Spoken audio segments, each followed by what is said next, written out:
Okay, got cut off before. Sorry about that, people. Um, so I smacked it into this guy's face, and like I curved my fingers a little bit, and I ran it like up his face like this. He was laying down like this and shit, you know? Like that, like smushed it. Got it real good, you know, like smeared, like ragged it, like raked it across his face real good. And at the very end, like I took my hand out of the gloves, so the gloves were like stuck to his forehead, like this, you know. And he sits up on the side of the bed. And I'm in the back of the dorm already. I did that and I stepped off real quick and I went to the back of the dorm where my bunk was. And he's peeling the fucking the gloves of shit off his face. He's looking at it. He smells it.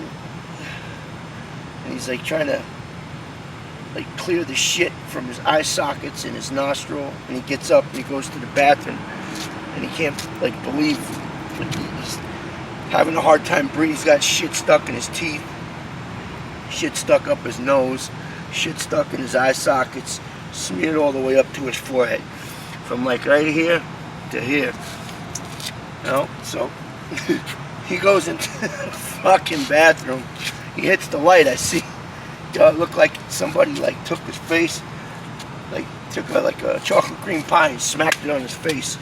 You know? It just goes to show, man, moral of the story is, if you're ever locked up and you happen to do some deals with somebody, always come through on your end of the bargain, because you never know what will happen to you.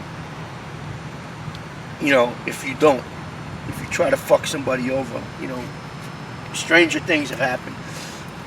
This instance, I didn't want to be like a bully. I didn't want to beat the guy up. I didn't want to like make it like, I don't know. It was like me looking like a sucker for beating somebody up who was weaker than me.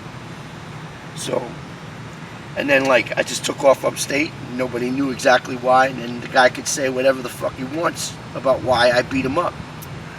So instead of that, I gave him the shit mug. Peter Perez is bugging on this shit already. He goes in the bathroom, says, he's cleaning shit out of his eye sockets. He's squeezing his nose and squeezing it out of his nose. And he's got shit stuck in his teeth. Oh my God. From that day forward, I took off that morning, 5 o'clock in the morning, and went upstate that morning. And from that day forward, his name was Shit Mug. that was his new name. And it followed him anywhere he went. I heard he went upstate and it followed him upstate. But anyway, while he was in the bathroom, I wasn't finished. I was like, that motherfucker, he wants to fuck me over. So I went over to his locker, opened up his locker, pissed all over his clothes as like the icing on the cake. You might call me a crazy or disturbed individual for doing something like this, but I'd say I did the better thing. Instead of like hurting the man and making me look like a bully, he got his. All right, he'll never fucking forget me, and he'll never. I bet you the next time he thinks of fucking someone over, he'll remember he got shit rubbed across his face.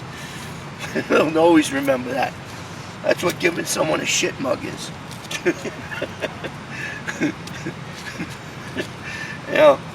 And I mean, call me crazy, whatever, but I felt like I did the right thing, man, instead of beating the shit out of the fucking guy and looking like a bully. But like I said before, I'm not promoting this. I wouldn't tell anybody to go do this. This is just part of my life story. Would I do this again? Maybe, probably not. I don't know. Different situations call for different measures. It saved my name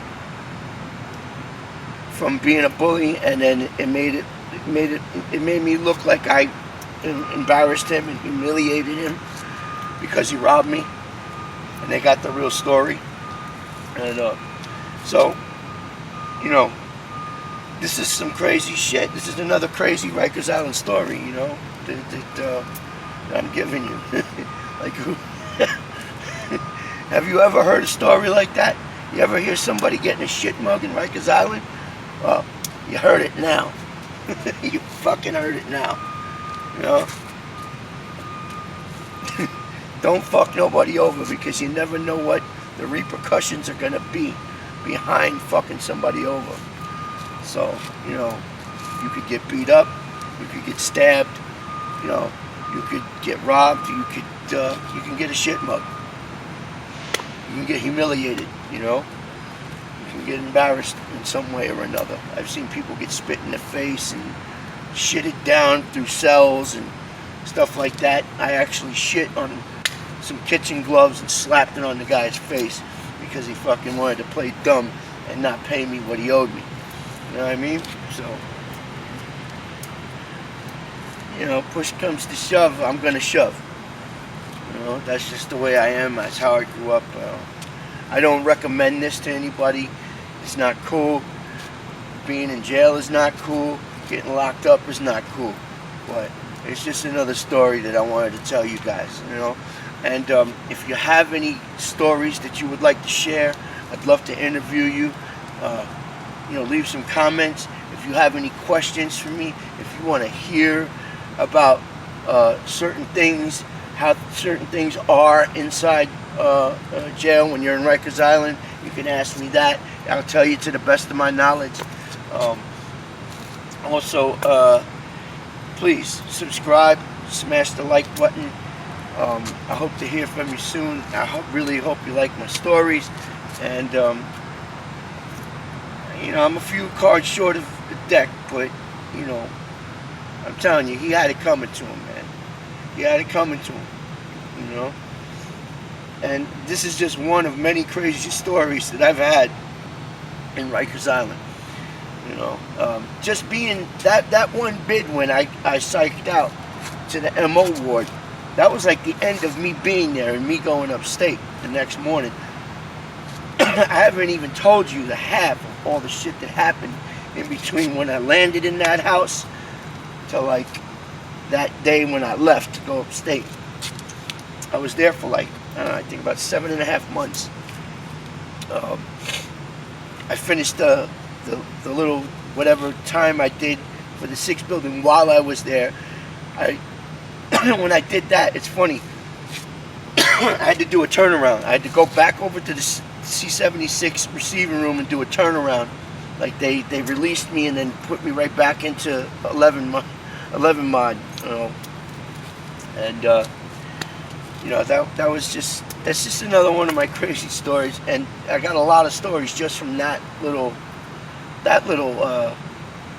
bit of stretch of time that I was there. There'll be more, and I hope to hear from you soon, man. Thanks a lot, people. Thank you for all your support. Hope to hear from you soon.